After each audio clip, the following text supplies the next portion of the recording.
Okay, colleagues, it's just after 4 o'clock. Let's call the meeting to order. I'll look for any disclosures of pecuniary interest. Councillor Park. Thank you. Declaring a pecuniary conflict of interest on items number 5 and 6, C1 and C2, and with regard to the Old Victoria Hospital lands, as my family owns a neighboring property. Thank you, Councillor Park. Any others? Yeah. Deputy Mayor Hubert. Thank you, Mr. Mayor. Item number 2 on London Community Grant Program and Innovation Capital Funding Allocations. So I'm the Executive Director of a social service agency that's named in that report. Okay, anyone else? Okay, let's get to the consent items. We'll have to call 2 separately, 5 separately, and 6 separately to deal with those conflicts. Any others that committee members would like to be pulled? Go ahead. Sorry, I just noticed now the item on item 8 for items for direction, the Middlesex London Board of Health vacancy. I have to declare a conflict as the Board of Health is my employer. Okay, thank you, Councillor Turner. So can we deal then with 3 and 4 combined? Okay, Councillor wants to pull one or the other, so we'll just run through these each separately. Let's start with item 2. This is the staff report, London Community Grant Program. It's the Innovation and Capital Funding Allocations 2017. And so I will look for speakers on this. There was a conflict declared. Sorry, I'm having an issue with this. Don't see anyone interested in speaking to. Go ahead, Councillor Van Holst.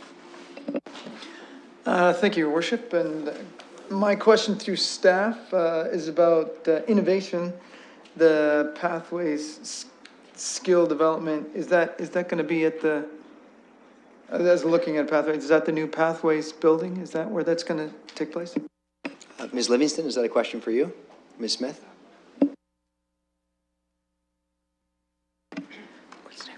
Through the chair, it is at the Pathways building located on Horton Street.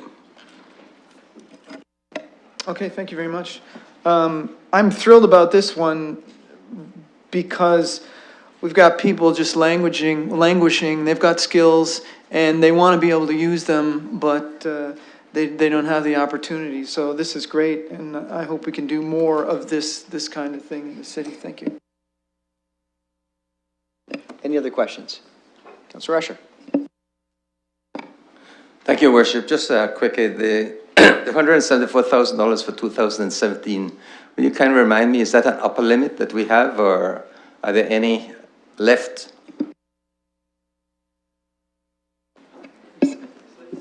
Through the chair, that is the allocation for this year. You can see in our report, it grows each and every year, the decisions that council made through multi-year budget, and it is fully expended with the decisions this year. Thank you. And Councillor Helmer.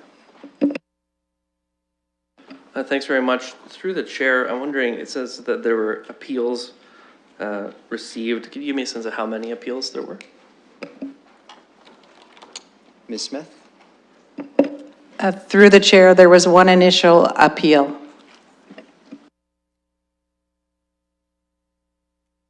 Go ahead.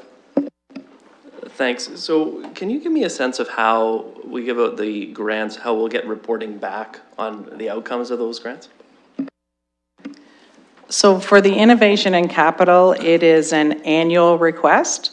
So part of the process is the next step is to develop a grant agreement with them all. We have a meeting next month. They will attend and go over the procedures for reporting on it, and they will report out as per the grant agreement. So depending on the amount of funding, they could report either one time in the year, if it's under 20,000, twice, or 4 times every quarter if it's over 75,000.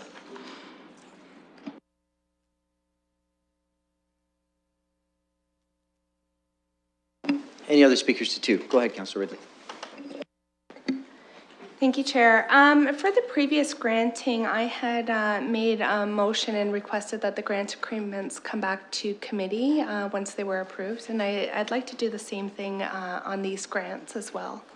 So I'm not sure if an amendment is appropriate, or if I could just make that motion, or how you'd like to manage that. through the chair, we're coming back hopefully in December to committee with the outcomes report, an annual reporting template, and align all the outcomes of both the multi-year and the annual stream in that report. Okay, I have no additional speakers, and I think the system is up and running. I'll just look to Ms. Rowe. All set? Yes. Okay, Yeah. so we're good. Let's call the question. Look for a mover and a seconder. Moved by Councillor Usher, seconded by Councillor Turner. Any further discussion? Let's call the question. We're voting.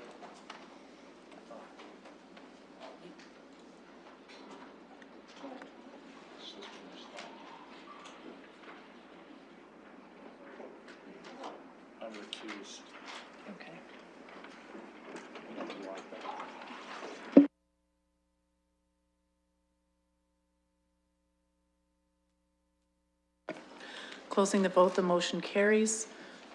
12 with 1 recuse.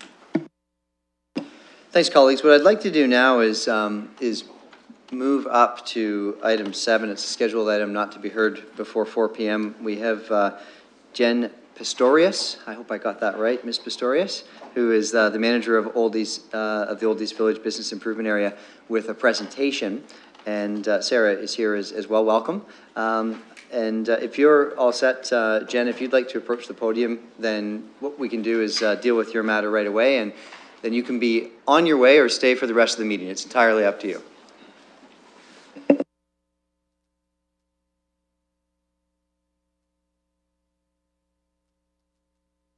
Oh, I'm sorry, Ms. Merritt, I didn't realize that you were part of this presentation as well. Welcome. Yeah, that's great.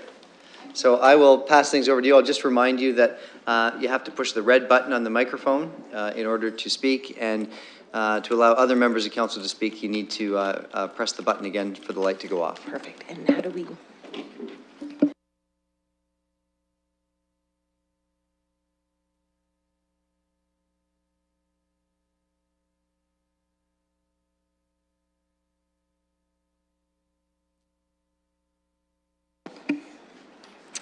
Hello, everyone. Thank you so much for having us today. I'd like to thank the city for your ongoing support of all of the revitalization efforts of Oldies Village, and also thank you for the opportunity to speak today on the revitalization of Oldies Village, our accomplishments and future plans. My name is Jen Pastorius. I'm the manager of the Oldies Village BIA, and Sarah Merritt is here as well. Give your titles. So I'm the Economic Development Officer for the BIA, and I'm also the Executive Director of the newly formed Oldies Village Development Corporation, but we're actually a double act. Same word.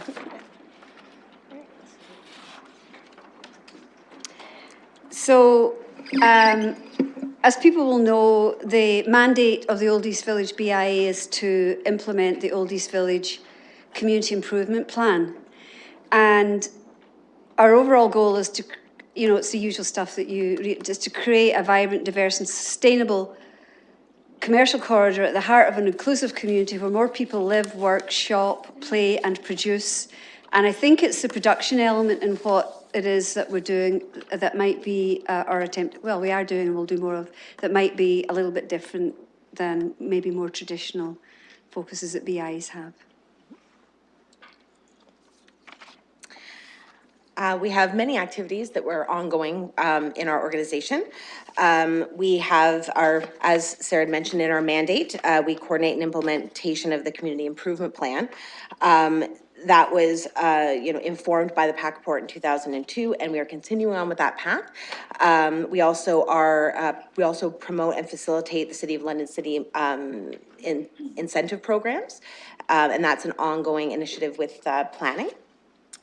We work with businesses and city staff on a regular basis to ensure local businesses are supported in their needs.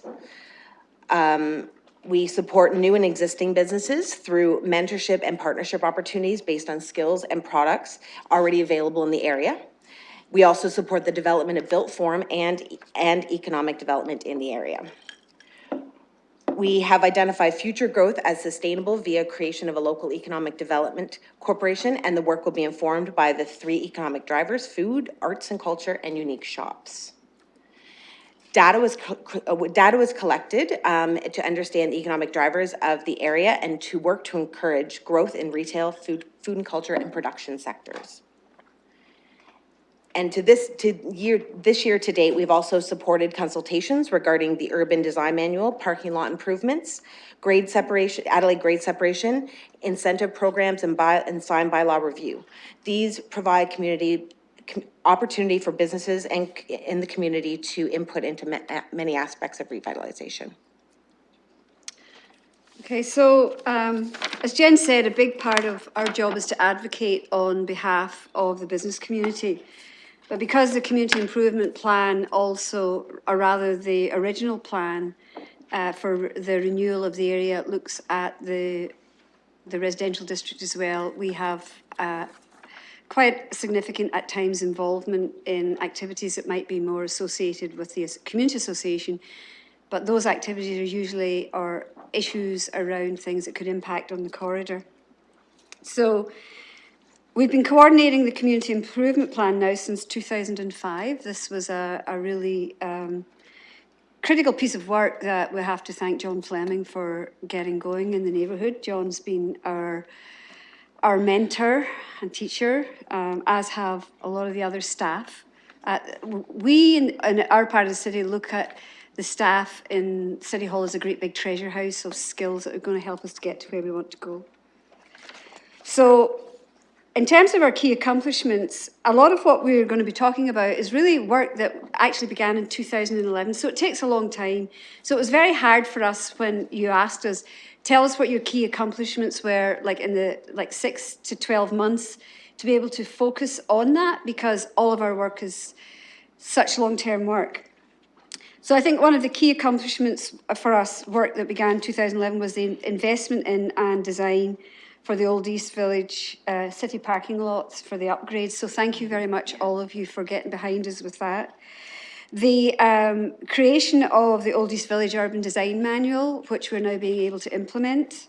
Again, all of this work, what I should say is that anything that we do in the area starts with consultations with the neighbourhood. We don't do anything without getting back to people, be it design manuals, be it economic development plans.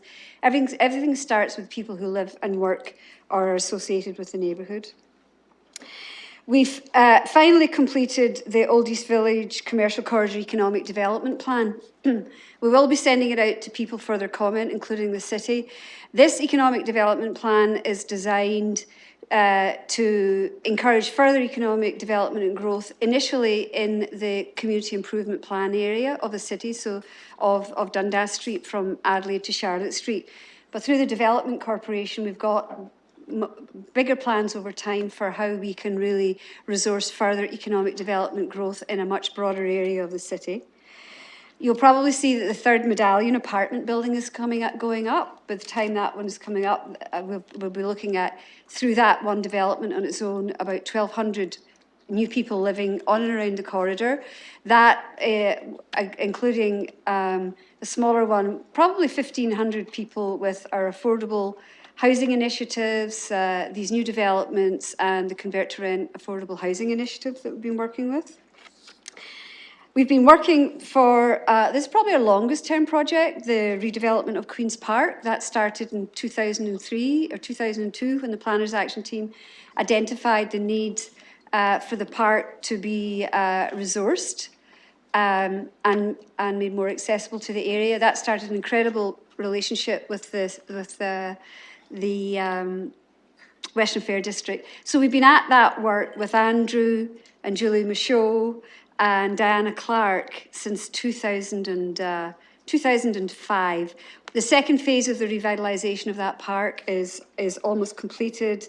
And what it does is it links the old arts building to the farmers market.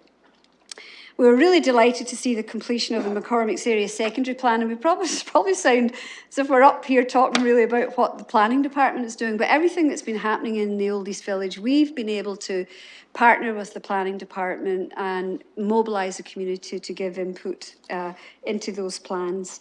And what we're seeing already is the success of that plan. What we've got happening now in the area is that businesses are expanding from the market onto the commercial corridor.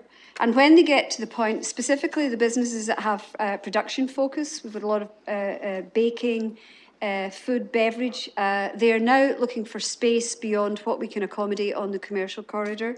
And so we've now got a wonderful situation where some of our businesses are expanding into that area but retaining their retail or restaurant presence in the area.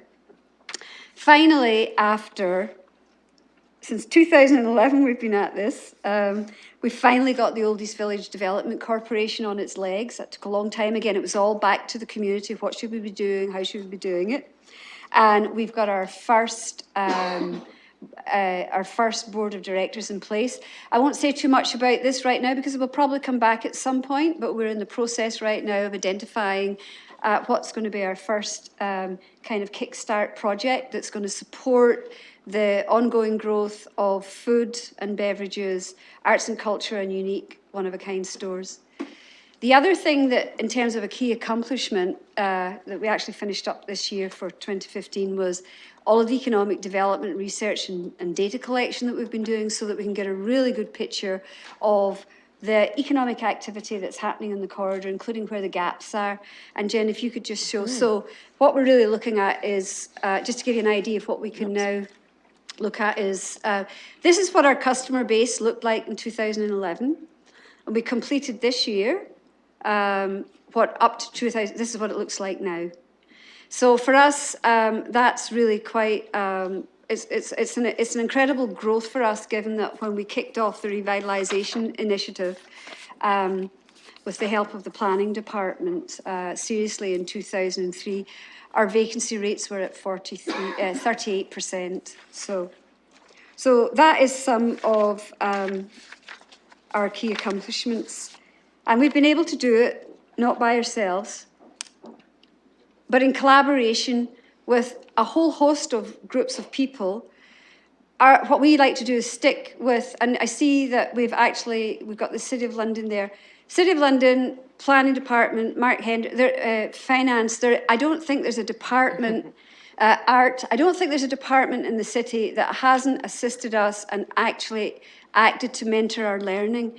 And so often what happens is the city looks elsewhere for innovation, and I've presented a lot across Ontario about what we're doing in the Oldies Village, and generally when it's any conference, people can't believe how advanced the City of London is in the way that they actually mentor the public's learning and their local board's learning.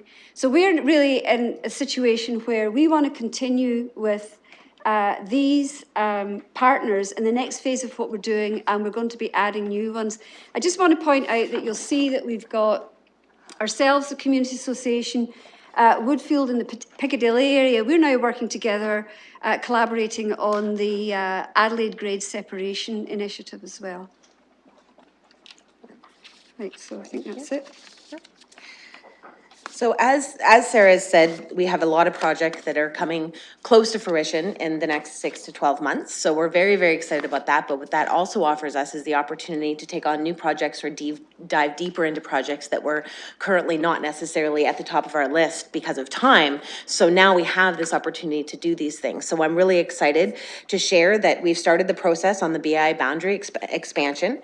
It's in its very early stages, but we've connected with planning, and we're going to be meeting to discuss what that will look like. We want to investigate, of course, filling in to conform with the CIP area, but we're also interested in looking at what expanding west would look like to match up with the downtown CIP at Colborne Street. So that's new and exciting, but again, like I said, we have the space and the opportunity to investigate that. Tourism London is an exciting new partnership that we have developing.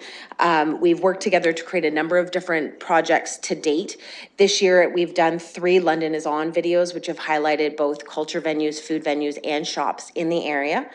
We've also worked with them to create a video celebrating the entrepreneurial spirit that lives in Oldies Village and the different nature of businesses that are born out of that spirit. And then third, we have the Discovery Guide, which is fantastic new collaboration. The first time that Old Village has been spotlighted in the Discovery Guide, with a 2-page spread highlighting over 20 different businesses on the corridor. And we've already heard some really positive feedback about that from tourism and from the business community. Third, we have Simon Shagelman's art. I'm sure, as they've been highlighted on the presentation, I'm sure you are aware of Simon's work. We are thrilled to have these 3 pieces to celebrate the arts and culture, unique shopping, and food in our area. Now, Simon's pieces have always been used, or has always been thought of to be used as a marketing and promotion tool, which is exactly what we're going to be moving forward with. However, we're also using it as a beautification tool, and working with City of London, again, the parking team, and Annette Drost, we are creating parking signs in the area that will showcase Simon's work. So we're taking mundane parking signs and turning them into permanent pieces of art in the neighborhood. So that's a great collaboration with the city and using Simon's pieces. And then also the businesses themselves have had an opportunity to use his pieces independently and to be able to showcase themselves in one of those 3 economic drivers. So those are 3 projects we're working on, and do you want to speak to? So the Oldies Village Development Corporation has a broader scope than the CIP area, and we are very much in our infancy. The reason that the BI incubated this sister organisation is because we want to be at some point in a position where we can shape more of how development happens in the area. We're really looking at more local ownership of buildings and businesses. There's a whole range of reasons that we wanted to do this. What we're very interested in doing in the next phase of our work is we want to be able to weave together employment training, apprenticeship training, and education into the initiatives that we're doing with business development and new build development. The economic spin-offs are already showing with all the new residential development we have in the area, but we want to really hone in now and start creating jobs, apprenticeships, and create projects that weave all those pieces together so that, you know, because they tend to be somewhat scattered in our area. The completion of, so we think that that's where some of our opportunities lie over the long term, and we look forward to, we were already in some discussion. The first facilitated by John with LEDC. We're going to be meeting with LEDC October the 18th.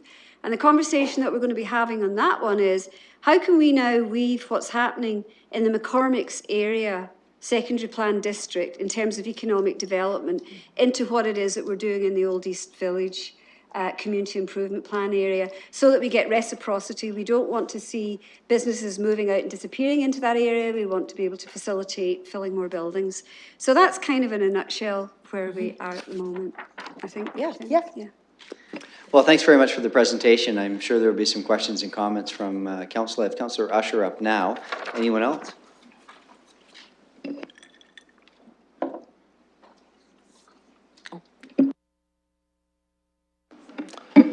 Thank you, Mr. Chair, and thank you for the presentation. It's really impressive, and I'm glad to hear all the things that you're doing and working on. I think it's going to make that area much more, the quality of life for the people living there, much higher than it has been so far. And that's why I am here, to increase that. So I'm really happy to see some of the things that you're talking about, all the things that you're talking about, I should say. What I'm wondering, though, is that you talk about housing development and so on, and I wish you had said something about urban regeneration in the topics. You may have mentioned it, but I didn't see any statement there. Don't rush to it yet, because the other thing that I am hoping that you're not going to overlook, or staff will not overlook, is the environmental assessment for the rapid transit. Yes. Because that route is going to play a major role. And the reason I say that is because we don't want to rush too much ahead to do things along there if we don't know what the EA is going to address. The EA might address some very specific nodes in that area that might be open for development, including urban regeneration. And I'd like to be sure that they're aware of that, and I hope that they will be in conversation with staff as we move along. I wonder if, through them and our staff, if they could just touch on that for me. So you're absolutely correct, Councillor Ussher. We did forget to put them in. We've been very involved in all of the discussions, thanks to transportation, around the Oldies Village Transit Hub. It should have been there. So the other piece is, because we're so involved in urban renewal, it really didn't occur to us to actually put it up there, but you're right, it should have been there because that's what the city is, that's the whole point of this. So we believe that in terms of the urban renewal, the way that we've been engaging with the city and the community is what has actually led to the results that we've been getting, and maybe at another time, if we could get the opportunity, we could come back and speak more to that. But thank you for pointing that out. It should have been there. Councillor Squire. Oh, I'm sorry, Councillor Squire. Can I just share a comment from staff? Maybe Mr. Brown can address Sure, that. Mr. Brom? Thank you, through the chair, through his worship. We have been very involved with the Oldies BIA in reference to the routing selection and the impacts with respect to the transit village there as well. We of course, are undertaking the design phases as we move through the third and fourth stages of our EA, and they are at the table. They will be, of course, very intimately involved with what the impacts of the rapid transit will be in that section. So I think we have things under control at this point in time, and you know, it's you know, full guns ahead really with respect to moving the transit through the Old East area. Councillor Squire. Through you, Mr. Chair, I want to congratulate you on the work you do. I'm a big supporter of the work you do, primarily because of the way you do it. It's a bottom-up, grassroots way of doing things that I find people will know much more attractive than the multi-million-dollar big project will solve all problems approach. What you've done is taken your neighborhood and looked at it and put in businesses and develop those businesses so that they're compatible with your neighborhood. And you haven't lost the diversity of your neighborhood. On Saturday night, I sat in front of your new grocery store, having a coffee, watching the gentleman over at the St. Regis Tavern have a few beers on the patio, and they're completely compatible because it's all part of the fabric of your neighborhood. And I'm constantly impressed with that in Old East Village, and I think you should be commended for that. And quite frankly, I think you're too humble, and I think you could teach a lot of people in other areas of the city how to do that kind of grassroots growth. So congratulations. Councillor Hopkins. Thank you, and thank you very much for the presentation. Without a doubt, it is so impressive with what you do in Old East Village. And I wonder if you could just speak a little bit to the longevity of your group and what keeps you going. And as you look into the future, in particular with your development corporation, if you could just sort of see or explain what you want to achieve moving forward with the corporation as well. Well, oops. What keeps us going, I think, is the fact that many of us who are involved in this initiative live and work in the area, or live in the area, are involved in moving the neighbourhood forward. A group of us decided in 1993 that if anything was going to happen in the Old East Village, that we would probably have to initiate it ourselves. And that was because the city at that time was getting, trying to get the downtown on its legs again. And the mayor at the time, very nice person, said, look, let us get finished with the downtown first and then we'll get to you. And of course, your downtown is a work in progress. You're never finished with your downtown. So through the Old East Village BIA, we did and the London Intercommunity Health Centre, we did a lot of work to lay the groundwork so that we could mobilise the community and fill halls, and then bring in through again, John, Ontario Professional Planners Institute to help to create a development plan. So anybody that's in the area has a commitment. The BIA has always built community and commerce together. That's who we really want to work with. If you're coming into our area because you think you can make a quick buck and leave, well, guess what? You won't, because the people know you. and what the people do is they put their money behind the people who really care. In terms of the development corporation, this is another leap off a cliff, Councillor Hopkins. We're hoping it's an intelligent leap. We still have to find the funding and the money. But what we're really trying to do through this work is we want to be able to embrace the best that you can get with gentrification. So beautiful places for people to live, decent houses for everybody, interesting commercial corridor that's different from everywhere else. But we want to avoid the worst of gentrification, which is pushing people out, especially business people who've been there through the worst of times, and pushing people who have struggled to, at times, make ends meet. We don't want to push those out. So the Development Corporation is really something that's grown out of how can we continue to shape what we're doing in a way, for the public good. We don't know yet where it's going to go. We don't know, but then we didn't know when we started with the renewal plan where it was going to go either. All I can say is that when people in our village decide to do something, we give it the best that we can give it. We'll have a better idea.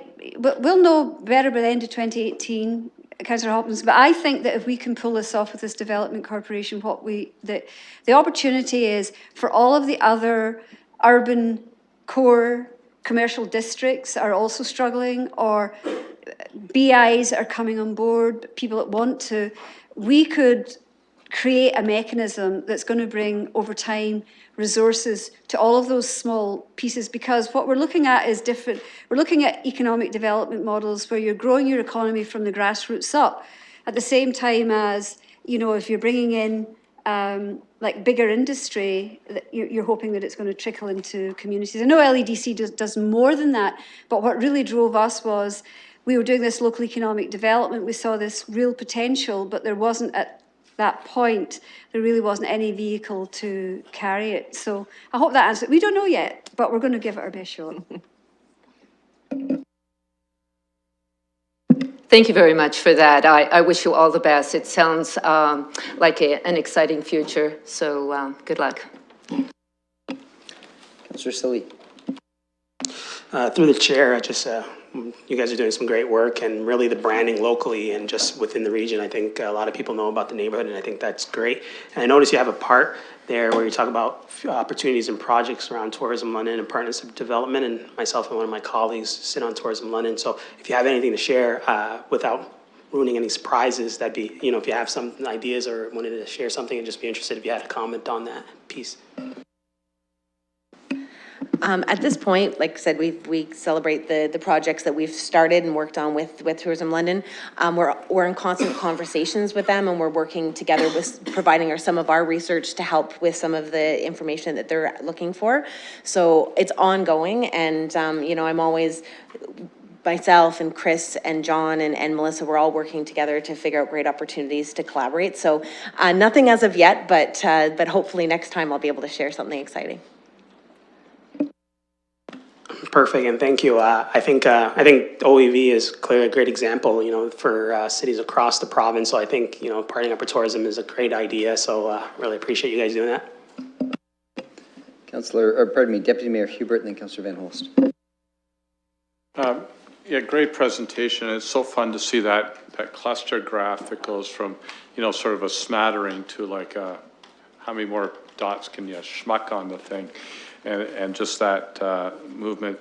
The Neighborhood Development Corporation, I think it's important to recognize that this is a probably first in Canada, maybe second in Canada initiative being supported. And it's, what's really significant for me is really this is participatory action research. It's a really good model of it. It's not really well known in Canada, because it comes out of Brazil, but they've been doing it in applied social psychology for about 30 years, and mostly in developing nations where you can't throw money at the problem. And that's to Councillor Squire's point, right? Like it's not, the resources aren't there, or the group is marginalized in some way for some reason, and that's how that was all developed, you know, back really in the 70s and 80s. So it's really fun, and I mean that in the truest sense of the word, to see that being lived out. But there's a little comment that was made, well, it makes the city better for the people that live there. And I really want to take umbrage with that comment. No, it makes the city better, period. So our whole cities, not just for the folks that live in Old East Village, but our whole city is better. And Sarah and I once had a conversation about maybe East London succeeding from the union of the city again. And we had a good laugh about that, but the whole city is better because of what's happening at, you know, at the market, at the Palace, at the Aeolian, at the Potter's Guild. So I think we need to really think about it in that terms, and I will be unabashedly proud of the grocery store, and I won't even declare my pecuniary interest because I've been a part of that project, but I don't care. It's great, and it's a collaborative. I think it's a good example of nonprofit, profit. No one's trying to sort of identify the boxes that people fit into. They're just trying to move the community forward, and that's cool. So great words, really hard work. And, you know, it all looks nice in the presentation, but it's really tough slugging. And I know the board members out there, some of whom have now moved off of the board, have slugged at it for a decade, and they were criticized and they were critiqued, and it wasn't all that popular, but they've kept at it, and we're the beneficiaries of that. So, Thanks for those comments, Councillor Van Holst. Thank you very much. Of course, I love your enthusiasm and your willingness to help aspiring BIAs. It'd be great if London comes up with a way to help the BIAs coordinate and work together. You've also got a lot of great partners to work. At a business lunch last week, I was listening to Dave Cook's story, and so it's a model. What you've got going on there, fantastic. Thank you. Councillor Helmer. Well, I just wanted to say, obviously, great work, and serving on the board of the BIA, I get to see it up close and personal on a regular basis, but I think my colleagues have said it very well. You know, we're incredibly proud of what's going on in the Old East Village. I think considering the amount of resources that you have at your disposal, you're doing a tremendous amount of work, delivering huge impact. And I just want to commend you on both the approach, but also the results, because we're really seeing all the results of seeds that were planted a long time ago. And as Councillor Hubert has said, it's taken some hard slugging at times, but you're certainly not short of persistence or determination in the Old East Village. Any other comments? Let me just say from the chair, well done. I mean, this has been an effort times 100 for sure to get to where you are, and it's exciting to picture where Old East Village will be, you know, 10 years from now and 20 years from now, because that whole neighborhood is reshaping right before our very eyes. One of my favorite T-shirts, I purchased it a couple of years ago, is the I Heart OEV. And it's a great conversation starter when I'm out and about here in London or even traveling and people want to know what's OEV, and you can have a great conversation about this really special place here in London. I think it was Richard Florida that said, where we live is as important as whom we live with. And that's, you know, I think that really rings true for Old East Village, for the work that you've done. And I know that, you know, when we started out with Strengthening Neighborhoods Task Force, 2008, 2009, Old East Village was there along with, you know, 40 other neighborhoods right across London, saying, to Deputy Mayor Hubert's point, that a rising tide raises all boats. And as each neighborhood improves, it's not just good for the people that live immediately in that vicinity, it's good for our entire community. So thanks for the tremendous work. Thanks for coming to join us here at SPPC, and we wish you the very best. Thank you. And we just want to, before we go, is thank all of the staff who are here. We would not be doing this if it wasn't for the people who've been willing to take us on and educate us and help us to understand how systems work. So Thank you. Thank you. Thank you. And just before you go, I have, Councillor Usher maybe has a question? It's not a question, it's just a statement. I just wanted to know that she has to even take this concept of Belize, my native country, where they praised her for it. And so it's well known all across the ocean. Thank you. Thanks again. Colleagues, if we could have a motion to receive the presentation. It's been moved by Councillor Helmer, seconded by Councillor Cassidy. Any discussion? I'll call the question.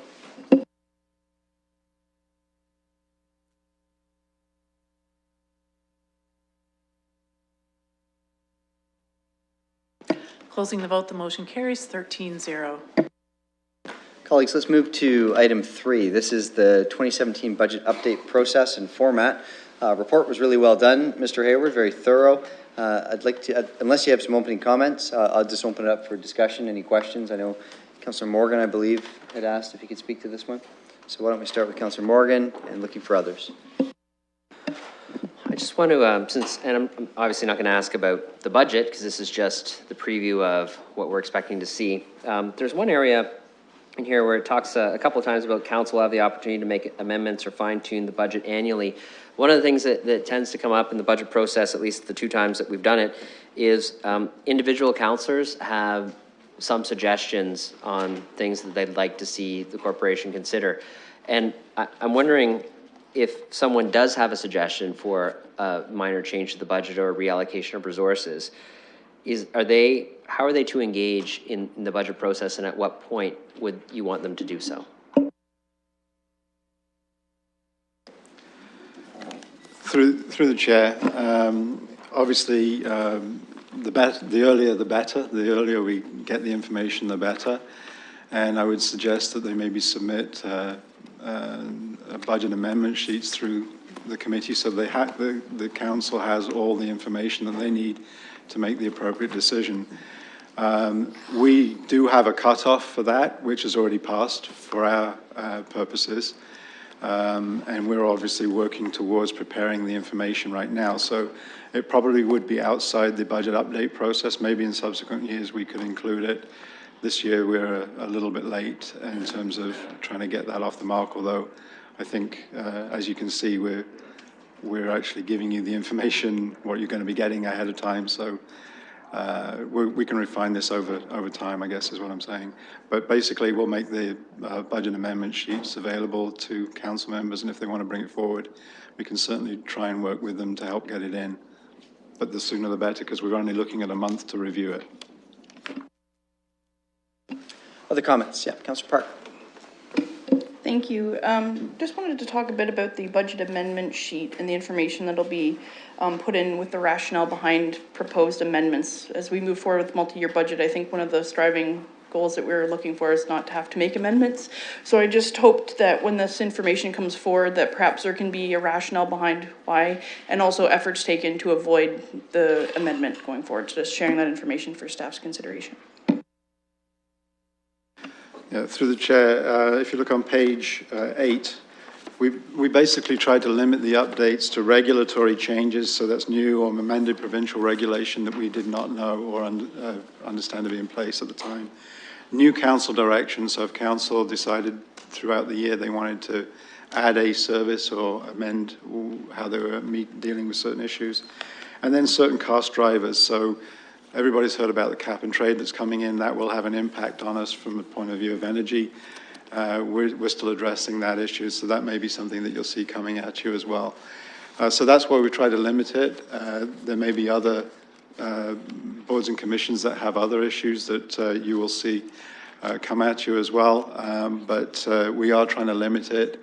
Right now, my understanding is we only have about 7 updates, so if you consider that against a normal budget where you have hundreds, I think we're in a pretty manageable state at this point, so we are trying to push back and limit it and make people live within the budget plan that they have right now. Councillor Turner and Usher. Thank you, Mr. Chair, and through you, thank you, Mr. Hayward, and all the finance staff for putting this together for us. It's very helpful to kind of get a sense of how we walk forward. Looking at figure 1 in the multi-year budget process, there's a bit of a schematic that I think we've seen before, but it comes to us again. In each of these that talk about the updates, the one thing that, as I read it, talks about the potential for increases or more pressures against the budget that we've established.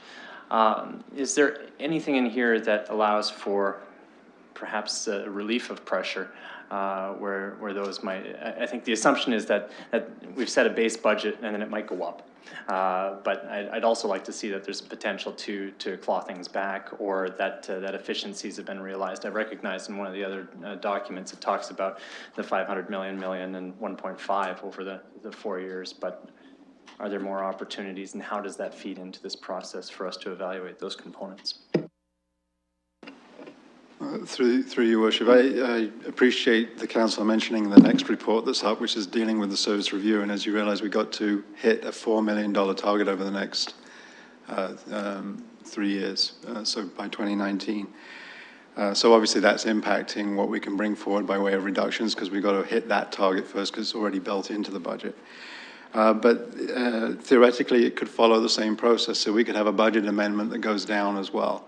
That's if somebody wanted to change the service, get out of a service, or basically they realize significant efficiency gains in a particular service, they could bring that forward as a budget amendment as well, and affect future budgets. And that's anticipated, because if you look at the arrow that feeds into the budget update from service review, we're anticipating that for after 2019.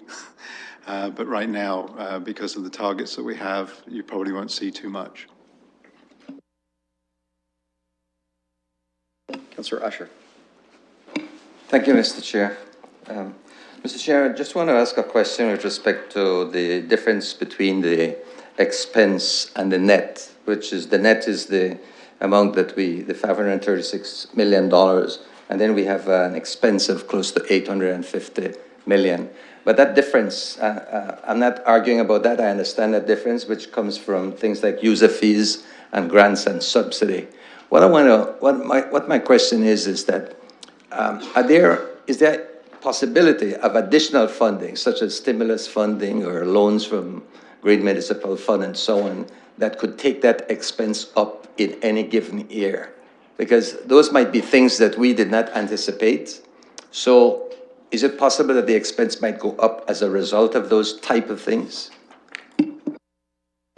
Again, through your worship, the annual operating expenditure primarily deals with operating goods, so salaries, wages, insurance costs, and that type of thing. Where we usually see stimulus and those injections of funds is far on the capital side. So, for example, the stimulus funds that you're seeing from the federal and provincial governments over the last little while. So that's where we usually see it. Does it mean that there won't be ongoing funding available to us? Well, we've heard that the gas tax has already been made firm, and that goes directly into our capital. That would be recognized there as a government grant as well. Primarily, though, our government grants and subsidies are for Ontario Works and for housing, so the more the social programs that we see those kinds of funds. Otherwise, other than the gas tax, we don't have anything. So those additional subsidies for things like Ontario Works and so on, if they come in, they would up this expense portion? That's correct. If they were there for just sort of operating type transfers to clients, that would be where it would show up, is in the operating side. And then, as long as it's not announced mid-year, we would, it might show up in the surplus deficit report as well. So. Thank you, Mr. Chair. Thanks. Any other speakers? Mr. Helmer? Thank you. Just picking up on what Councillor Turner was getting at, are we going to see a sort of comprehensive budget amendment around some of the input costs that we've got, like electricity prices, gasoline, diesel, things that change? We really don't have a whole lot of control over these things, but they do affect our budget in some pretty significant ways. Or are they going to be individual pieces where we're dealing, in this service area, this is what's going up, and the reason it's going up is because of blah, blah, blah. Because, you know, it's something that I think cuts across many of the service areas and even our boards and agencies and commissions. And I'm wondering if we're gonna get a specific budget amendment about those kind of things. Through your worship, we actually had the same discussion rather than repeating it for each service area. So if you've got something like cap and trade that affects the whole organization, which is basically energy costs, if you've got something like gas prices that affect the whole corporation, then we will likely put those in maybe 1 or 2 amendments as we define by the issue rather than by service. That would be, so I think that would then cut to what the council is asking for through the chair, and I believe we can address those issues so that you're not dealing with the issue again and again and again. Thank you very much, Deputy Mayor Hubert. You know, this is an interesting point that we find ourselves in because this is our first multi-year budget, and obviously this is our first time through a review. But I want to remind all of us, and I want to remind staff, why we moved to a 4-year budget. We moved to a 4-year budget for predictability. We certainly were focused on affordability and accountability. So when we talk about business cases coming forward that might affect the tax levy, I think that we're going to be asking some very hard questions. And we'll be looking for extremely sound arguments. We'll be looking for very good reasons for these business cases to even come forward to council at this time. And I think also, at least for myself, and I expect my colleagues as well, we'll be looking for alternatives. You referenced the next report, which is the Service Review Initiative Process and Update, and there's some good news in that report. We're going to find some savings. We're going to find through some very good work by staff. I don't want to lose sight and I don't want to lose ground with that good work if we just see increases in other areas. And so I think that it's good that we're having this conversation in September. We'll be making some decisions in November, but I want to remember those things: affordability, accountability, predictability, and I think that we'll be taking a very serious look at this. To Councillor Turner's point, we'll also be asking questions about why we're not seeing business cases that can come forward with savings and efficiencies, particularly when we think about the kinds of surpluses that we see on a regular basis here in the city. So some comments to share in September as we prepare for this conversation that'll be ongoing through the fall. Okay, thank you, Mayor. Any other speakers? Councillor Van Holst. Thank you very much, and just want to mention that there is still the possibility of business cases which generate revenue. So let's not forget that and look for those. Any other speakers, colleagues? Okay, let's look for a motion then to receive the report, moved by Councillor Cassidy, seconded by Councillor Park. I'm going to call the question. We're voting.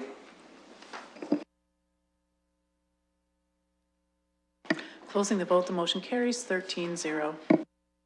And that does bring us then to item 4. This is the Service Review Initiatives Process and 2016 update. I don't know, Mr. Zudema, is that a report that you want to introduce, or Mr. Hayward? And I'll also, colleagues, look for any questions that people might have.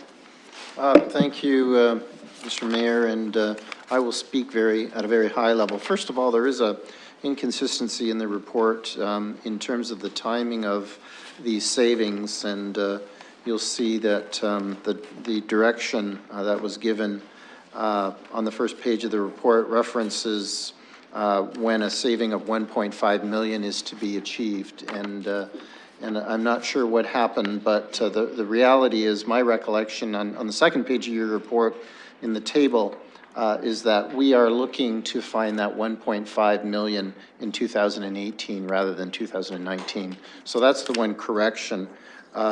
In terms of comments on the report, what's also not indicated is that in our service review, we have also been including, and we've reached out to what we would view to be our partners, our community partners, and we've been working with the Conservation Authority, London Hydro, the library, and both school boards in terms of service review processes.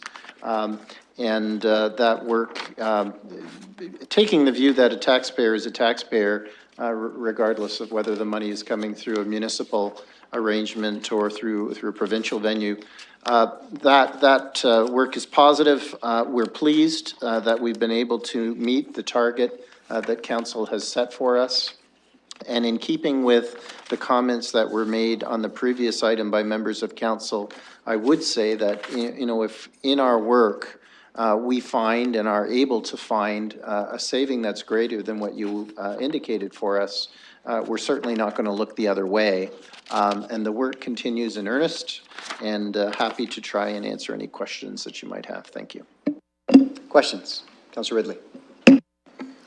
Thank you, Chair. I was hoping I could just get some clarity on page 35 in the table under contract negotiations. I see animal services as its own bullet, and then a separate bullet that says third-party contract negotiation savings. Can you help me break down what those contract negotiations were?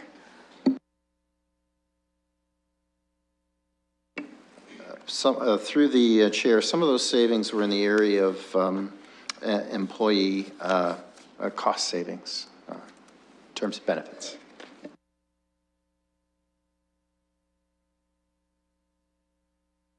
Councillor Morgan, then Usher. Thank you, Chair. I have, first off, thanks to City Manager for answering my one question about reaching out to the boards and commissions. I'm glad to hear that we're doing that. I think that that'll be proved to be fruitful both for them and for all of us as taxpayers.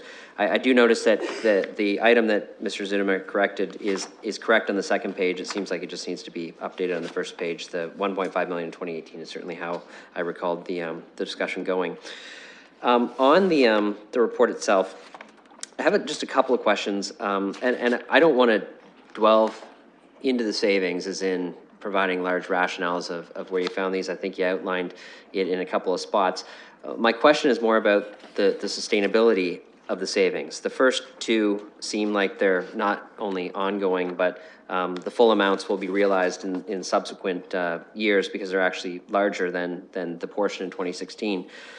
In the new revenue portion, the POA fines and the increase in those, I'm wondering if you can comment on your confidence and predictions, because those obviously fines are variable based on the actions of individuals who get fines, to ensure that you're confident in the prediction that money is sustainable forever, because that's essentially the money we're looking for, as well as the solid waste volumes adjustment. So it seems like we had an extra 1,000 tons to dispose. That's going to generate some extra money. Is that sustainable? In other words, I want to ensure that the $500,000 that you found is $500,000 through the entire course of this budget process and beyond, and not just one-time components. So through the chair, I think that Mr. Hayward is probably comfortable in responding on the POA aspect, and then I'm hoping that Mr. Braun could assist on the solid waste revenue. Mr. Hayward. So through the chair, there were a number of changes that the Attorney General of Ontario made and informed the courts managers about them increasing the Provincial Offences Act default fee, which was effective January 1, 2016, but we got that information later. There may be some additional pieces that the clerk could add, but in terms of our certainty of it, we believe this is certain. We believe we're okay with that. Thank you, His Worship. The issues related to the revenue increases in volume, revenue associated with the volume increases is due to the solid wastes that are produced actually at the water treatment plants, which is new to our revenue stream. So, and as far as we're aware, they'll be in full gear relatively soon for the Elgin plant. They are in gear for the Huron plant, but we're not delivering here from the Huron plant yet. But long story short, they'll be there. And they'll certainly be a sustainable source of revenue for us. Thank you for those answers. That I just wanted to make sure. It's hard to tell. I mean, I don't want to dig too far into the details, but I want to ensure that, you know, at first glance, I wasn't sure how those were sustainable. Clearly, staff have answered my question on that. The also, I like the fact that you found savings that have already kind of essentially got you about 12% towards the goal next year. When you look at the things that are just portions of funds, so 31,700 one year, but there's another 50,000 to add on to that. And then the other components that when fully rolled up, it seems like not only have you found the savings in 2016, but are on your way to finding those sustainable savings next year. So I think that that's work to be commended, and I'm glad that we're on track. And certainly to Mr. Zudema and his team, and all those participating in the service review process. I think this is a good start and good work. And I'm hoping what you said about if you find more, that's great. You won't turn a blind eye. That would be an excellent position for us to be in down the road, but certainly achieving the targets are there. The only final question I have relates to Part B of the original motion, outlining the process that has been put in place to achieve the savings noted above. So in this report, I know we have some information about the types of savings that were found. I'm still not 100% clear on the action plan moving forward, aside from the broad-based parameters of, service review and organizational structure review that we were aware of before. And I wonder if not now, at a subsequent meeting, will there be some more detail on kind of as you've taken the 6 months to refine the scope of how these programs and operations will work, whether there's more information that can be shared with council on exactly how the service review process is being operationalized? Certainly, if council is wishing to have more information, as we do have a very high-level Appendix A, which in a schematic way shows the process. It is a process that is ongoing, and we will customize it to the opportunities that we see. But certainly, if council would like perhaps another report mid-year next year, we can report on how we're doing and in terms of providing some more particulars on the process. I say one last thing a couple of times. Eventually I get to a last thing. I appreciate that, and I guess I understand the Appendix A. What I was thinking was more, I think we're engaging in some really innovative and interesting programs. I know that we traveled to Fredericton to find out how they were implementing their service review process in Lean Six Sigma. And I know we're doing that, but I would be very interested to know, and I think it is contained within the original direction for us to hear about, like, how many staff are we training? Like, how is the process going? Is it being operationalized as expected? Is it being well received? Is it being embraced? Like, are these new programs that are being implemented to find these savings effective, productive, working, expanding, that sort of thing? And I don't need like a really detailed report, but some greater sense on how what I think are some innovative approaches to fiscal sustainability are being implemented would be valuable from my perspective, and I think it's contained within the original intent of the motion. So we are, through the chair, the councillor mentioned Lean, and obviously there are other service review mechanisms that we're working with. But certainly we could bring back a report that would provide some more particulars on that program in particular. And I think that we're very confident that as we move forward, particularly into the next multi-year budget process, that we're going to really start reaping some of the rewards. But so we're happy to, in a couple of months' time, we're still doing some pilot work on that particular project. Once we've crystallized some more of the path forward, to provide a report to council. Councillor Usher, then Turner. Thank you, Mr. Chair. I got part of my response. This was to do with the solid waste revenue. But my big concern about this is to do with the Dearness Home Cafe, Dearness Cafe new service delivery model.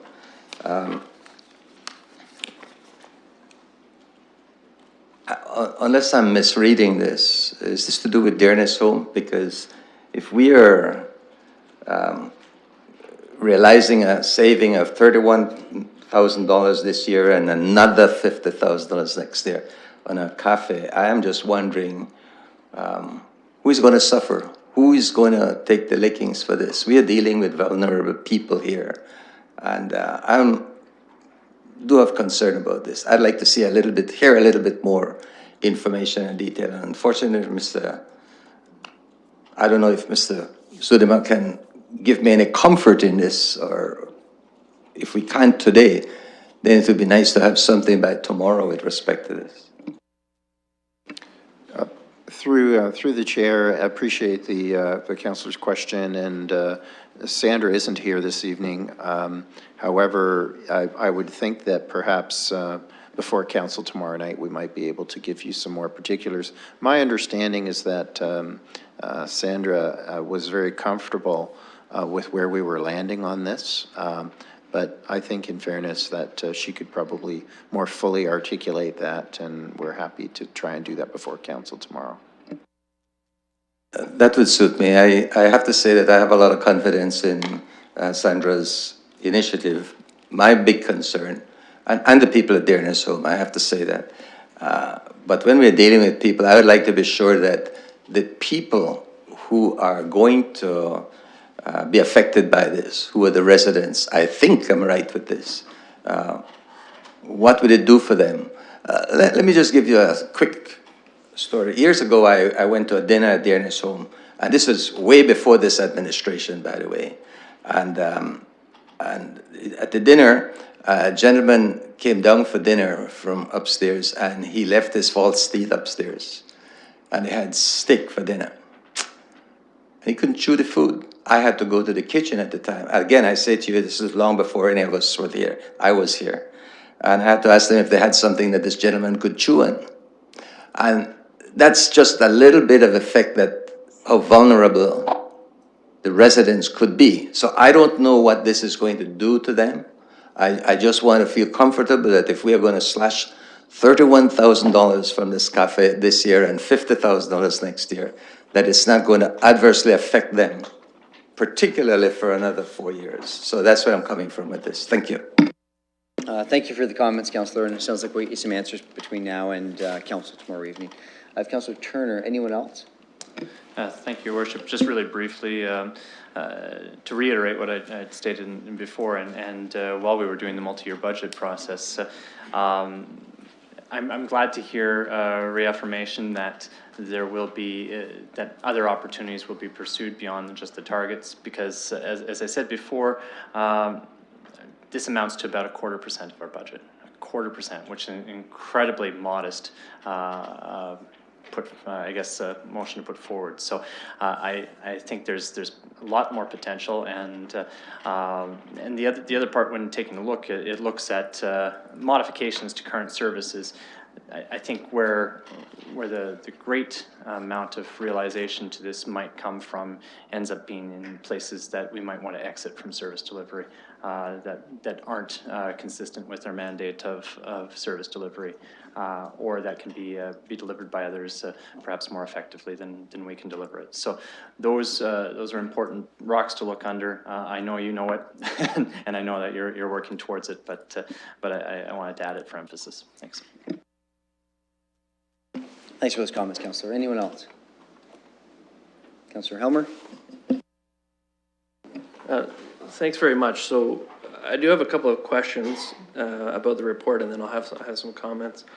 On page 35, under Lean Six Sigma update, it talks about individuals across all service areas have been trained. How many people are we talking about? I believe it's 35. Okay, that's very helpful.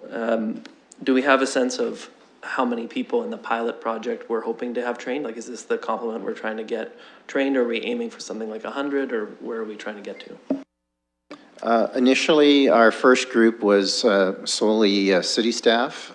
In the second round, we had put an open invitation to boards and agencies to participate, but they would pay on their own for their own participation. But there was the opportunity to have that training in London was desirable, and we had a number of agencies that took us up on that offer. So we see that as an opportunity outside of the funding envelope that council set for us to find savings and more efficiencies in the community. On a go-forward basis, we probably will do some more drilling down in terms of looking to areas where we feel that we can achieve some of the the greater savings. And so perhaps we might actually do another session with a lot of engineering staff, because we see that as one of the largest budgets, perhaps one of the greatest opportunities. And we're also viewing this as that one's work on lean doesn't end with a Greenbelt certification, and a Greenbelt certification, in order to achieve that, there is a testing component, there is a project component, and in our view, on a go-forward basis, once we've got somebody with a Greenbelt, while they may have completed what they needed to for that certification, we want to ensure that they continue. And so we might readily be hoping and anticipating that once people are green belted, that they will do a project a year, and it may not necessarily be in the area in which they work. And so we're wanting to ensure that we hit the right spot in terms of the amount of training, but we also appreciate that if there's a desire to train people and continue to utilize their skills, is that not everyone in the organization needs to be belted. And there are different levels of belting. There's the white belt, which is basically more of the executive level where there isn't a project component, an appreciation for how the process works, the value. The green belting, a little more extensive, and then the black belting, which is the most extensive. And at this point, we've got 2 folks that are black belted. And we're also envisioning, by virtue of the work that's going to be generated in this area in terms of support, that we probably will have someone who will be bringing in on a contract basis to just provide sufficient support. But we're seeing in varieties of sectors, and particularly in the municipal sector, I had one agency member suggest to me that this was a flavor of the month. I don't view it as a flavor of the month. I view it as a good practice, and a good practice that I think is something that has worked in the private sector, increasingly in the government sector, and so we continue to be positive in anticipating what the results will yield. So in terms of a target number of people who are trained in this, we're at 35. It sounds to me like we don't have a really firm idea about how many people we want to have trained, probably more than 35, but not everybody is what I heard in that answer. I think at this point, we'd be looking the next year or 2 horizon, it would be under 100. Okay, so on page 38, this is Appendix B, where we're talking about the sort of details of the service review. So I want to make sure I understand what exactly has gone on, and I want to reiterate that plain language is really helpful. So when I read this stuff about the Dearness Cafe new service delivery model, it says changes to the service delivery model have been implemented while still maintaining a variety of food and beverage options for residents and staff. So that doesn't really tell me anything. It tells me something changed and it saved us money, but I don't know what it was. And I don't know what, and I think that's why Councillor Usher is saying, well, what's the impact of this change? Have we reduced the hours? Have we changed the menu? Have we sourced products in a different way? I don't really know what we've actually changed at all. So if you could clarify that. And further to, through the chair, through the previous answer, the other council member, I will reiterate that we will provide more information before council. I don't have that information today. Thank you. So similar one for the Lean Six Sigma, it talks about consolidating hours at low utilization arenas. So I think what this means is we used to have sort of the arena's open for an hour and then it's not staffed and then it is, and we're lumping them all together. So it's like, it's open from 3 to 5 and that's it. And it's not open at 8 o'clock in the morning and then open at 5 o'clock at night. I think that's what that means. But I don't really get a sense of how many arenas are involved, how many hours we're adjusting, what the scope of the changes are. And exactly how it's affecting people who are trying to use the arenas. And my apologies, I just looked behind me to see if Mr. Coxette is here, and I see that he's not. I don't believe we have a person here, and my apologies on that. We can provide, I think you're correct, and it is essentially of wanting to ensure that we consolidate to our heavy use hours and consolidate in locations, and thereby if there are some facilities that are underutilized, that we capitalize on the underutility to ensure that we're not providing services and staffing where it isn't required. And if and when there is more of an appetite to fully utilize those facilities, that then the servicing component would be with that. Now, to the extent that I haven't provided that full answer, and I'd like for Bill to be able to embellish upon that and endeavor to do that before council tomorrow as well. So knowing that the answer is going to be very similar, my next question is about the Parks and Recreation sponsorship opportunities.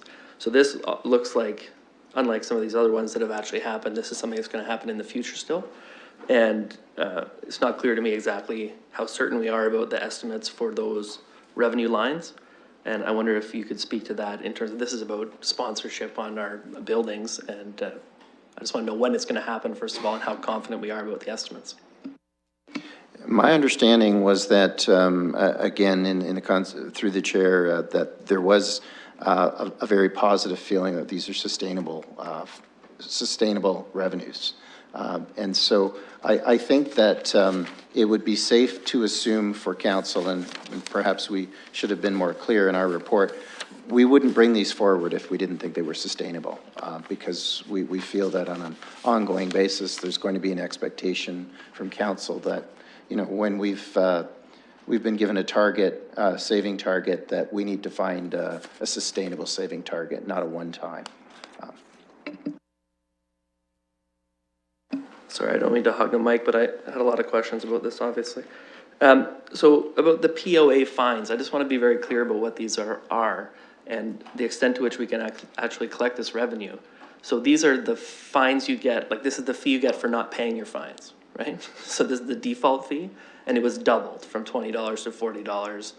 And, you know, these are people already not paying their fines. So how likely are we going to be able to collect the default fee on I know we have millions of dollars of unpaid fines already. So how accurate or confident are we that that revenue is going to really materialize? I'm sure some people do pay them, but.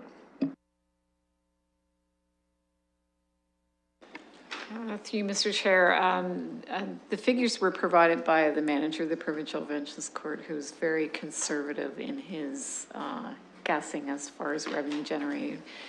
We have a very aggressive collection process, and I just received an email from him saying that he's comfortable with a $50,000 revenue in 2016 and $100,000 a year after that. His only caution is that he hasn't had it in the new default measures in place long enough to really give you perfect data, but based on what his experiences, he's confident in those numbers.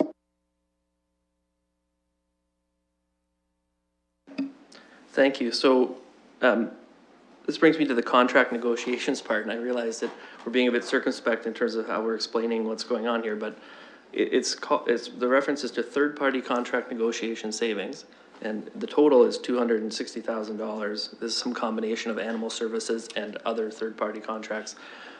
First of all, I'm trying to get a sense of which one is contributing how much to the overall total, like how much is animal services and how much is this other third-party contract negotiation savings? And then what third-party contract negotiation are we talking about? Like, I would like to know some details about that, because it seems to be half the savings in the overall thing, and really just have one line explaining what it is. Through the chair, as I'd mentioned through a previous question, some of those contract savings are a result of employee benefits, and so we'd be happy to respond to that question, but we would suggest that that's probably an item that's worthy of going to a closed session on. Okay, so I can understand that to mean that the third party we're talking about is the benefits provider or something. Is that what we're talking about? Yes. Okay, now to get to the comments. So, you know, I oppose sort of baking these targets into the budget in the first place, partly because I was worried that we might get this kind of reporting back on it, which is decisions will be made, we make changes in the organization, and then we just get the report for information, and then we'd be asking questions like, well, how does it impact people, and which arenas, and now, to a limited extent, I think it is okay that we make some adjustments like that, but as we get into bigger and bigger things, I think we're going to have to be actually making decisions on these things rather than just delegating everything, set the target in the budget, and have staff just go and make a whole bunch of adjustments across the organization. So lots of good things in the report, but the only ones that I would really consider to be service delivery review are the first two categories, the service delivery review, the dearness adjustments, and the Lean Six Sigma stuff about the hours. We're really making adjustments in what we're doing, and it's saving us money. When the government increases fees, you know, they could decrease fees, they could do all kinds of things. They could bring in cap and trade, and it costs us all kinds of money. That really doesn't have anything to do with our service delivery review. I know this is something that our courts managers have been asking for. They wanted this increase in fees, and I understand that's something they have to go to the provincial government to get, but it's really not about adjusting what we're doing. Similarly, even with the solid waste revenues, you know, like some private customers stopped bringing us waste, and so we had decided to bring in some other waste streams. You know, that's just a sort of budget change within solid waste. I don't know that it's a huge change in terms of service delivery. I think the Parks and Rec sponsorship revenue is a bit more like that. Like, I think it fits in with that because it's something new and we're not doing it before. And similarly, contract negotiations, you know, sometimes we get better prices, sometimes we get worse prices. I'm not sure, without knowing more details, whether these are really service delivery or service review kind of changes that are sustainable on an ongoing basis, or just one-off. You had a good negotiation and you saved some money. Sometimes when you do other negotiations, you don't do so well and you end up paying more. Budgets are just estimates. So what I'm having trouble doing is separating out things that are just regular budget adjustments throughout the course of the year and small little course corrections from what I would consider properly to be service review and like the sort of new piece that we're trying to do in the organization. So, you know, I think we've got, my estimate would be that we're maybe 30% there. You know, about 85% of all these savings are in the new revenue category or in the contract negotiations. And a very small amount is in service delivery review or Lean Six Sigma. So what I would like to see, and I think it's come out in some of the discussion tonight, is when we have reports like this, that the changes are really clearly explained. So this is exactly what we're doing. This is why we're doing it. And this is how much money we're saving. You know, I go on and on about this because we do it so well at the health unit, but every time we make an adjustment to do an investment or a disinvestment, it has like a 2-page thing that's talking about this is exactly why we're doing it. This is the reason, it's how it aligns. This is the FT impacts. We're going to add this, we're going to take away that. And it's very clear, everyone can understand it. And I think these small ones, I think it's fine to have a kind of cursory explanation, but as we get into bigger things, we're going to have some kind of standardized way of reporting on it. And I think it's going to be important for us as a council to make sure we understand what kind of adjustments we're making. The last thing I'll say is that the process itself, you know, in this sort of Appendix A where we're looking at, it sort of looks to me like senior leadership team, in addition to meeting all the time as you do, is now talking about how can we save some money? Like, that seems to be the process. So that's not, you know, the most rigorous kind of process I could imagine. And it's not clear to me how employees, especially non-management employees, are involved. You know, like, who's identifying the ideas? Where are we getting ideas about how we could adjust things or save money? And I think having it from an overall view of how the whole process is working, I think it'll be better. And I think this was in the initial motion. One part I did like about what Councilor Morgan was suggesting was to come back relatively quickly with what is the process for this. And right now it looks like the process is SLT is going to meet, we're going to talk about places we could save money, and we're going to send a report to council for information. So I'm hoping that we can move beyond that to have a bit more of an in-depth process to identify the savings. I don't like the idea that it just hit $500,000. Like, how convenient, right on $500,000. I would have preferred to see something over that or under that. You know, every time you hit something like that and it just happens to magically work out to the perfect target, it just seems a little too convenient to me. So I would like to see us really put more into this process. I think that when we put it into the budget off the top and we just expected our staff to come back with these savings, we may have delegated a little bit too much of the decision making, and now we're having these things come back and say we've moved some arena hours around and it's going to save this much money. So those are my comments. Obviously, it's a work in progress, and I don't think it's bad, but I think we can do better, and I hope that we do better. Councillor Ridley, you're all set? Anyone else? Okay, if we can have that motion come up on screen, please, to receive the report.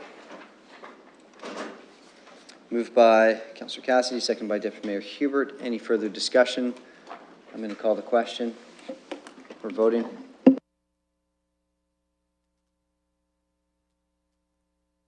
Closing the vote, the motion carries 13-0. Okay, colleagues, let's, well, we'll have to deal with 5 and 6 later this evening. Let's deal with item 8. This is the council member submission, Middlesex London Board of Health vacancy. And I'll just look for nominations. If we have more than 2 names, I'm prepared to have a ranked ballot. If we have 1 name, then it makes it pretty easy. If we've got 2, then I think we can just vote through a show of hands. If there's a tie, then what we would do, oh, there won't be a tie. We've got an odd number. So, so why don't we proceed from there? I'll look for nominations from the floor at this time, or we can go around and see if you're interested in having your name stand at this time.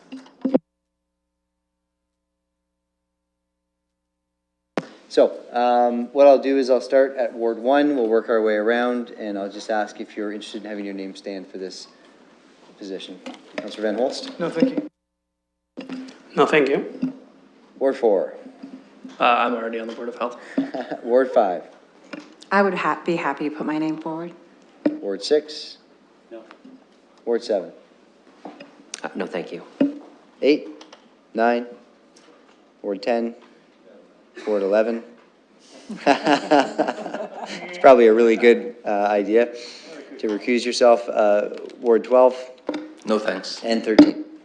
Okay, so we've got 1 name. That makes it pretty easy. What we'll do is have a motion come up on the screen. It's there that Councillor Cassidy be appointed to the Middlesex London Health Unit Board of Directors. Moved by Deputy Mayor Hubert, seconded by Councillor Hopkins. Any discussion? Okay, let's call the question. We're voting.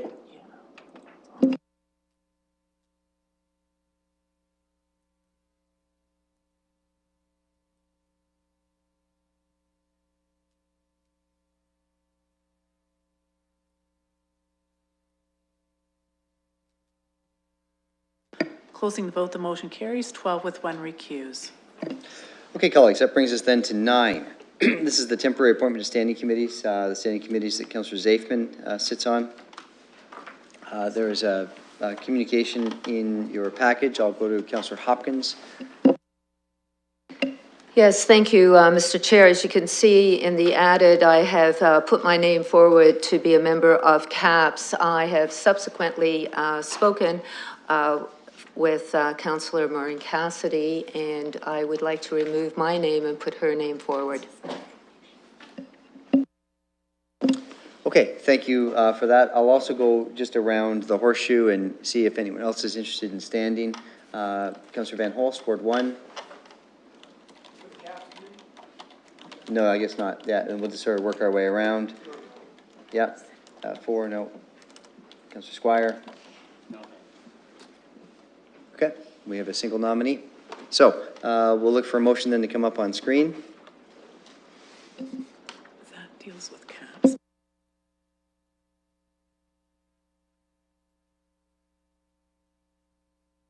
So, and just to be clear, Councillor, we're looking at both CAPS and CSC?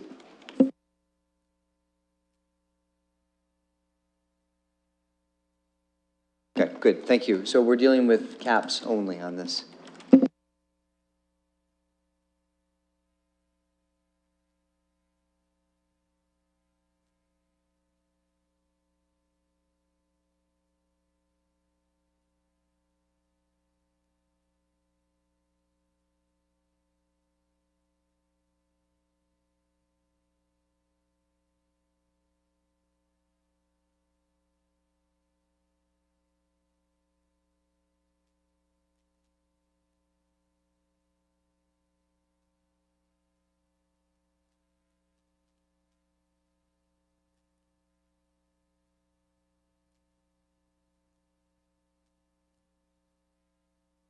Okay, colleagues, the motion reads that Councillor Cassidy be appointed to serve on an interim basis to serve on the CPSC for the balance of Councillor Zafin's medical leave or November 30th, 2016, whichever comes first. I'll look for a mover. Okay, moved by Councillor Hopkins, seconded by Councillor Helmer. Any discussion? I'm going to call the question. We're voting.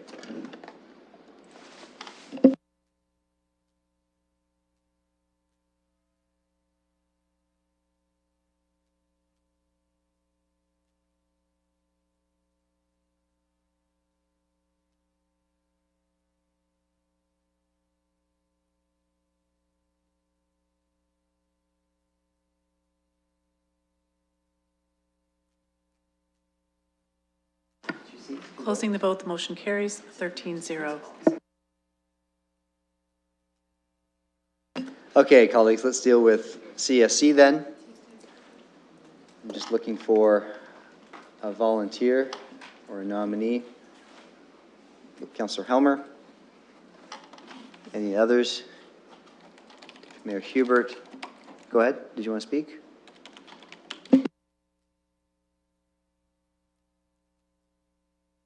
Anyone else? So I have Councillor Helmer and Deputy Mayor Hubert.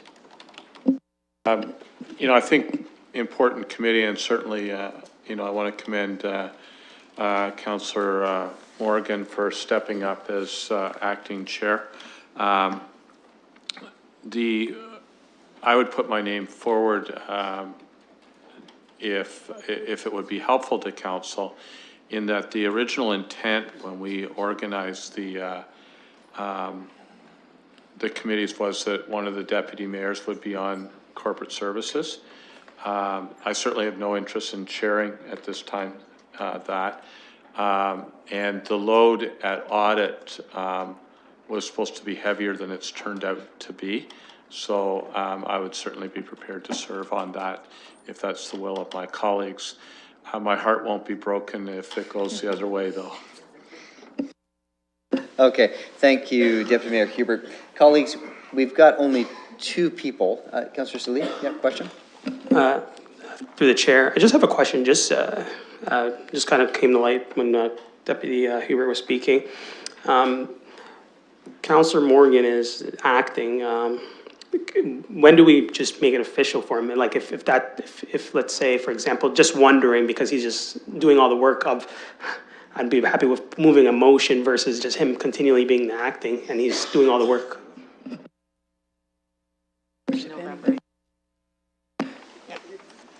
So there's a report coming forward near the end of October, I'm told, that will deal with the second DM position, at which time this can be dealt with. Right now, the procedural bylaw indicates that that position is the chair. And so that's why Councillor Morgan is the acting chair at this time. And so the longest he could hold that seat would be through to November 30th, but we'll be dealing with it at the end of October by way of a report back from staff. So just to confirm, I can't just put a motion right now to just say he's the chair today. Like, I mean, I understand procedural pieces, but to me, it just seems pretty clean to just say he's the chair and that's it. The motion would have a few provisos, notwithstanding the procedural bylaw, notwithstanding the policy, and so I hope that answers your question. Okay, colleagues, we have two names, that Councillor Helmer and Deputy Mayor Hubert, who have put their name forward. What I'd like to do to move this along as quickly as possible is that I think we can do this by way of a vote. If we look for a nomination from the floor, a seconder, and if that individual wins the majority vote, then the decision is made. Councillor Salee? I'll move Councillor Helmer. Okay, it's been moved by Councillor Salee, seconded by Councillor Turner. Come up on screen. There we go. Thank you, Councillor Salee. Thank you, Councillor Turner. Any discussion? Councillor Helmer? Yeah, I didn't mean to make it, you know, competitive or something, but I mean, I go to all the meetings anyway, right? So if there's 5 meetings, I'm always at these meetings anyway, so I might as well fill in temporarily. That's what I was thinking, so. Okay. If there's no further discussion, I'm going to call the question.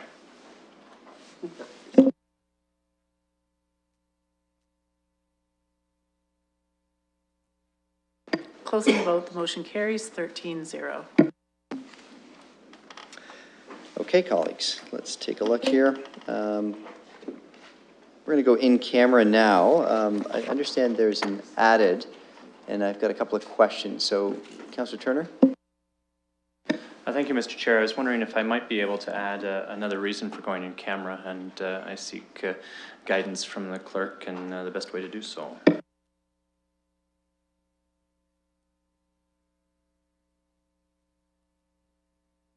It's just being circulated now, Councillor Turner. Would you like to speak to this? Specifically, I'm looking to see if we can go into camera for a matter pertaining to the litigation or potential litigation with respect to an application for hearing by the London Police Services Board to the Ontario Civilian Police Commission arising out of the 2016 to 19 multi-year budget process, and advice that is subject to solicitor-client privilege, including communications necessary for that purpose and for the purpose of providing instructions and directions to the officers and employees of the corporation with respect to an application for hearing by the London Police Services Board to the Ontario Civilian Police Commission arising out of the, it seems like I said that already, the 2016 to 19 multi-year budget process. Okay, thank you. So that's been moved by Councillor Turner. I'll look for a seconder. It'll come up on screen in a moment.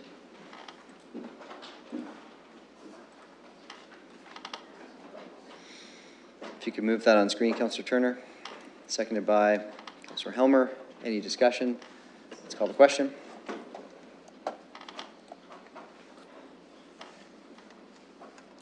And I had Councillor Usher. Councillor Usher, did you have a question? Closing the vote, the motion carries 13-0.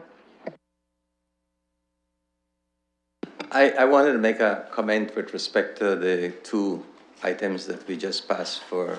Please go ahead. Mr. Chair, I just want to make a comment because I think that this is very commendable on the people who are taking this on. But I want to make it clear that it's just the committees that they're sitting on. And the reason I want us to do this is because the last time something came up, there were two of my colleagues who said that they gave the impression, with all due respect to them, that at least the community interpreted that they were doing Councillor Zivman's work. And I want to make it clear that I have the ward beside Councillor Zivman, and I get a lot of his calls, and I look after a lot of that stuff too. So I don't want anybody to think that me being out in that area that I'm ignoring it. I am not. I also participate in some of Councillor Zivman's work, and many of his constituents know that I am available, and they do write me letters and so on. Thank you. I just wanted to make it clear. Thanks. Okay, thank you, Councillor. Councillor Ridley, go ahead. Thank you, Chair. I would like to add another additional matter for which to go in camera, and the reason would be a matter pertaining to personal matters, including information about identifiable individuals, including municipal employees with respect to employment-related matters, and advice and recommendations of officers and employees of the corporation, including communications necessary for that purpose. Okay, thank you, Councillor. That's up on screen. We'll look for a seconder. Thank you, Councillor Turner. Any discussion? Okay, I'm going to call the question. We're voting.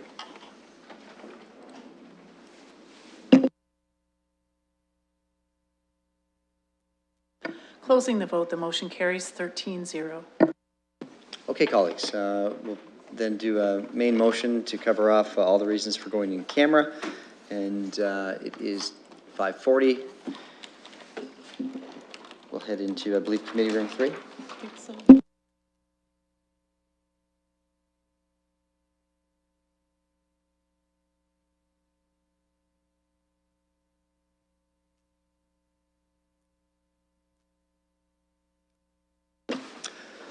Moved by Councillor Turner, seconded by Councillor Usher. Any discussion? Let's call the question. We are voting.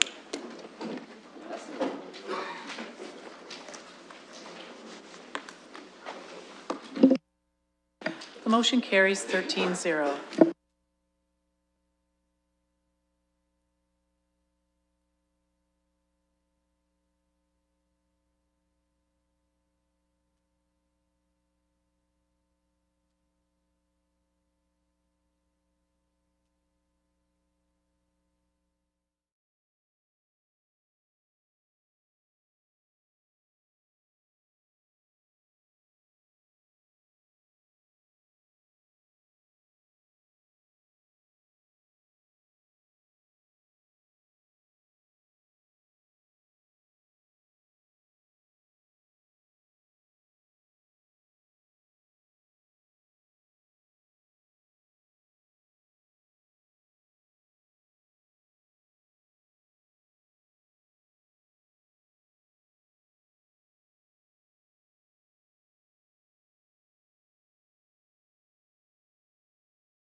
No. Okay, colleagues, we've got just a couple of final agenda items. And why don't we circle back in the agenda? We're going to take a look at item 5. Do I have any speakers for 5? If not, is there a mover and a seconder? Councillor Helmer? Just give me a second to pull up the materials. I appreciate want to go fast, but.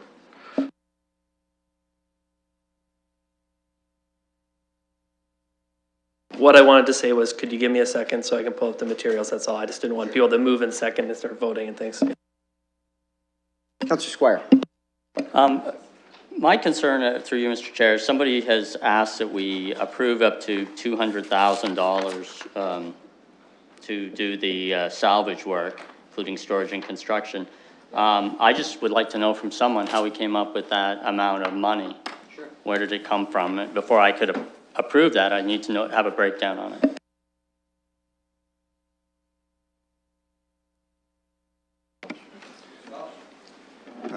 Yes, if there's interest, I just want to let you know that the Heritage Planner is here and can give you a little presentation on these items, which have been carefully reviewed both by an outside consultant as well as by her. But to answer your question, we've been working with A+ Link, who has been developing a plan for all of the buildings that the city will eventually take over or assume once the Phase B decommissioning is complete. And we asked them to develop a estimate of the cost. And the first part of that would be for them to supervise the work, and that's approximately $25,000. And that would involve essentially some care both in the removal of the items as well as transport and storage. They worked with one company that has done this type of work in the past with A+ Link, and they developed a range of costs and went through it on an item-by-item basis. And so I was provided with that, and we estimated that $200,000 would provide us with sufficient funds to do the items that we have listed, included in Appendix A. I should say it is our intention to try to get a competitive bid so that we didn't want to commit to one firm's prices and then find that we could get better prices from another firm, but that's our intention. If the reality is we can only find one firm with the expertise, we're asking for council's agreement to treat this as a single source, in which case we would go with this particular out-of-town contractor, and we have a pretty good idea that this range of prices is what it would cost to do the work. Councillor Morgan. Further to Councillor Squire's question, what's the source of financing for this? Where are we getting the money from? We are working on that. That is not something that's been identified. We've been through, as you could see earlier tonight, with the difficulty finding savings, and this is a significant cost. I've spoken to Mr. Hayward and his group over the last 2 or 3 weeks, and they have been trying to identify a source of funds. It is our hope that by tomorrow night for council, we would have identified a source of funds. If we have not, we would be asking tomorrow night that we come back within a month to 6 weeks with a source of funds if they can be identified. But that is an issue that we're working with right now.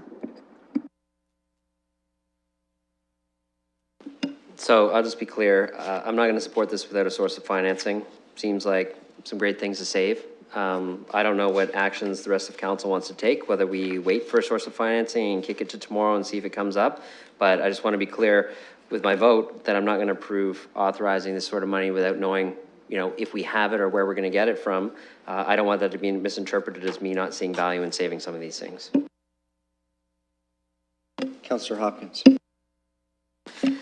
Thank you, and I understand that if we do salvage these items, that we do have space to store them, and if so, how would we undertake to dispose of these items? Would they be sold off to someone, or would they be given away?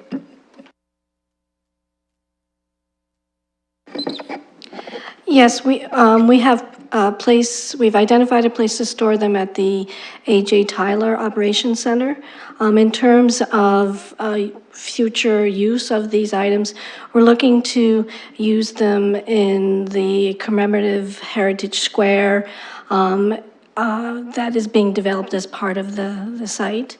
That's the first area that we've identified, but they could be used in other heritage buildings on the site as well. So. But not sold. Councillor Ridley. Thank you, Chair. One of my colleagues, Councillor Morgan, actually touched on a point that I had a concern of, and that was no identified source of financing. And I also have a concern with some of the items and the costs associated with us retaining and saving them.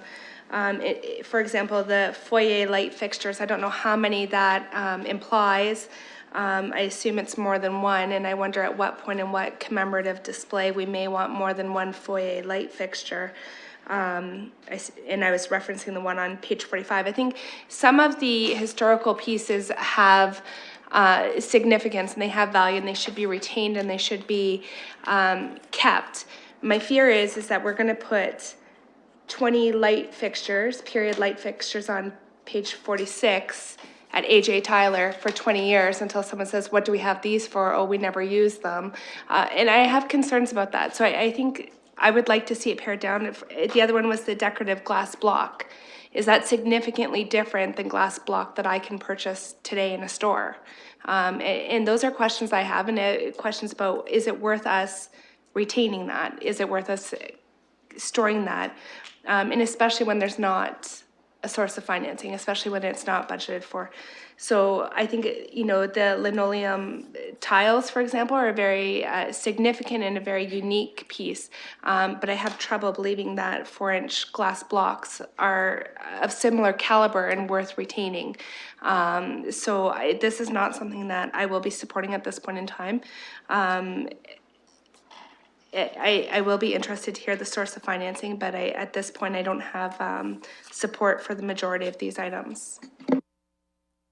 Councillor Van Holst. Thank you, Mr. Chair, and through you. I'm also wondering about the chances of success with some of these. If we're going to pay a bunch of money, for instance, the main foyer, very difficult, plaster capitals and cornice key. If that's just going to get broken, but we're going to have to spend the money to do it, I don't know if it's a risk. I'd feel a lot more comfortable if we had dollar values on these individual things, because some of them I think it might not be worth doing. And in other things, I wonder if we should auction these off and let people take them. I have no additional speakers. Councillor Helmer.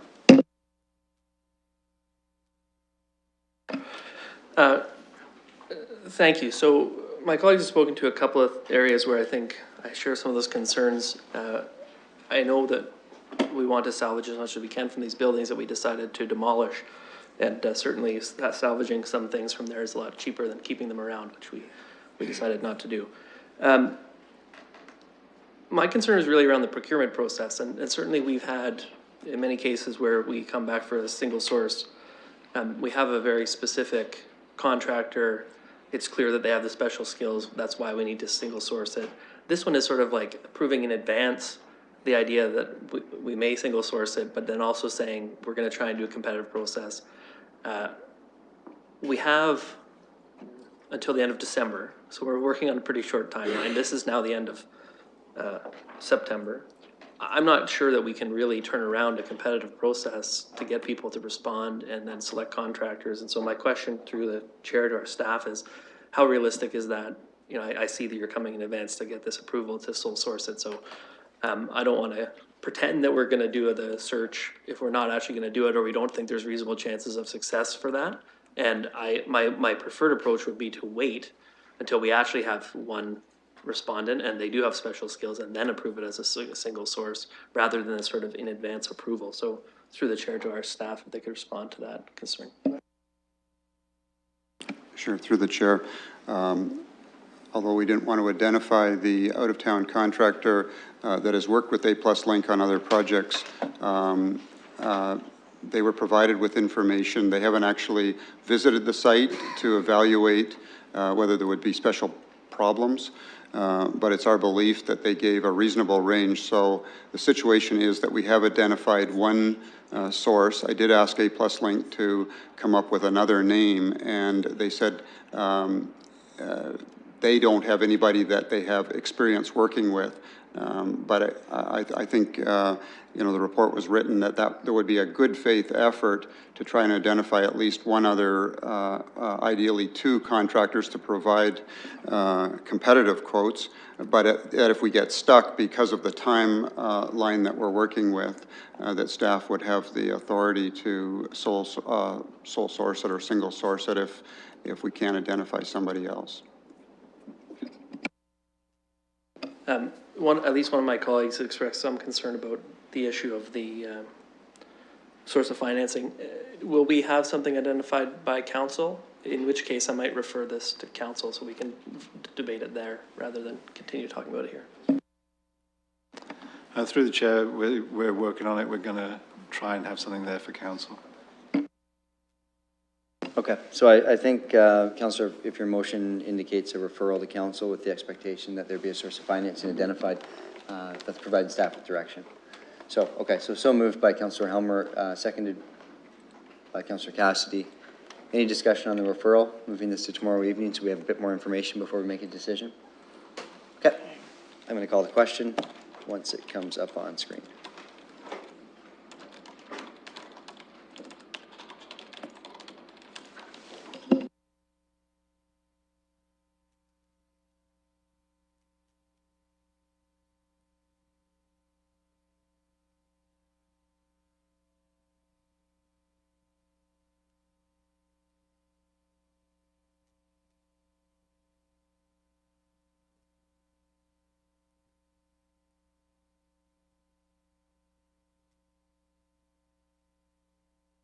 Okay, that's been moved and seconded.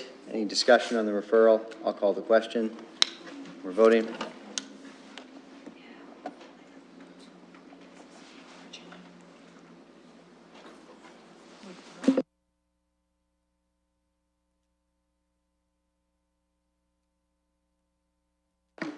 Closing the vote, the motion carries 11-0. Okay, we have item 6, and that brings us to the tail end of the meeting. We'll have that motion come up on screen in a moment. I'll look for a mover and a seconder.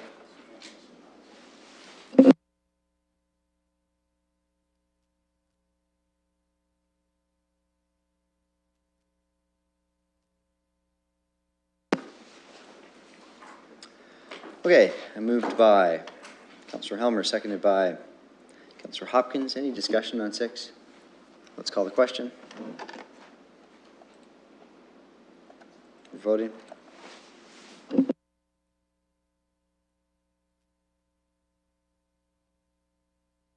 Closing the vote, the motion carries 11-0.